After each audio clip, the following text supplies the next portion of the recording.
Number one, بالتوبة والاستغفار, with seeking Allah Azza wa Jal's forgiveness and repenting to Allah subhanahu wa ta'ala. There is no doubt, this is one of the main matters in terms of preparing for Ramadan. Ask Allah Azza wa Jal for forgiveness of the past sins, the major and the minor, the intentional and the accidental mistakes. Ask Allah Azza wa Jal to forgive you from all of that, and ask Him to forgive you from the shortcomings of your worship. This is a dhanb as well. The shortcomings in our worship is a dhanb. Ask Allah Azza wa Jal to forgive you from the sickness of the heart, whether it's jealousy or hypocrisy or arrogance or hatred, whatever it is. There's so much to ask Allah Azza wa Jal to forgive you from. You don't know which sin blocks you from the path to Allah subhanahu wa ta'ala, because that's what sins are. They are a block. They are big boulders that stand between you and Allah subhanahu wa ta'ala. The moment they're crushed and removed, you find that you're on a highway with Allah subhanahu wa ta'ala, rushing in your worship and in seeking Allah subhanahu wa ta'ala's pleasure. The most successful people in Ramadan are those who enter Ramadan having repented from all their sins. And the greatest word that can come out of your mouth with a sincere heart is astaghfirullah. Wallahi, if astaghfirullah was uttered once, coming from a sincere, honest heart, wallahi, it is enough to destroy a history of bad deeds between you and Allah subhanahu wa ta'ala. One is enough. Imagine a person that is repeating al-istighfar and taking advantage of the blessed times and times that were meant for istighfar, like just before Salat al-Fajr, half an hour, istighfar, nothing else. Half an hour before Salat al-Fajr every day from now to Ramadan. Nothing, just istighfar. وَبِالْأَسْحَارِ هُمْ يَسْتَغْفِرُونَ وَالْمُسْتَغْفِرِينَ بِالْأَسْحَارِ. Allah Azza wa Jal praised people that would seek His forgiveness at this time, at a time where everything is quiet and peaceful and you have no distractions in life. No one is calling at this time, no work at this time, children are sleeping at this time. There is no one.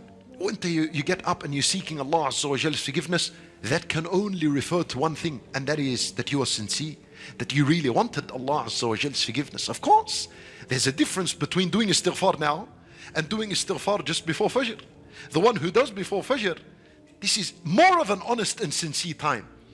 This is more of a time in where a person is actually saying, oh Allah, I got up and I don't have any worldly distraction, but I'm here just for al-istighfar.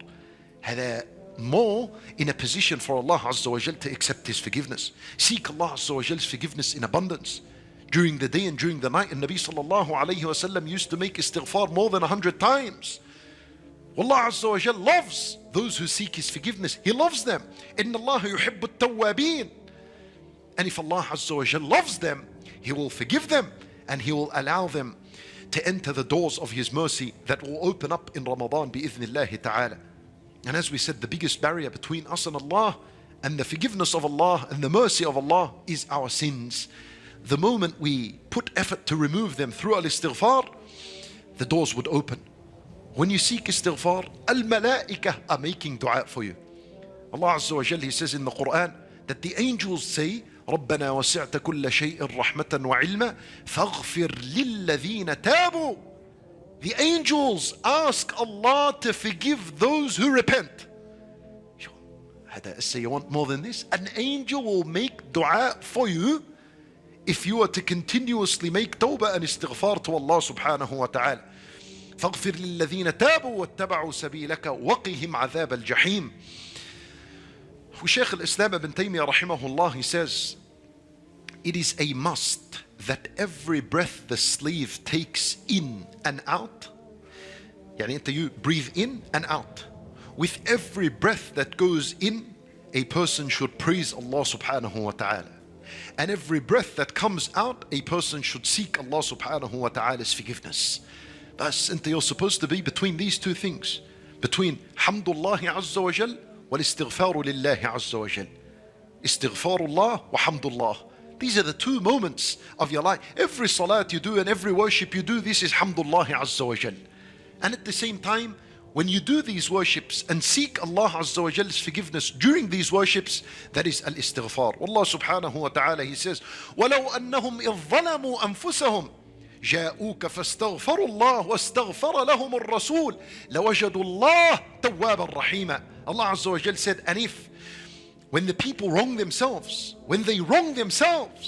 had they come to you, O Rasulullah, and asked you to ask Allah to forgive them, and if they were to ask Allah Azza wa Jal for forgiveness, لَوَجَدُوا اللَّهَ تَوَّابًا رَحِيمًا, they would have found Allah accepting of their repentance and merciful.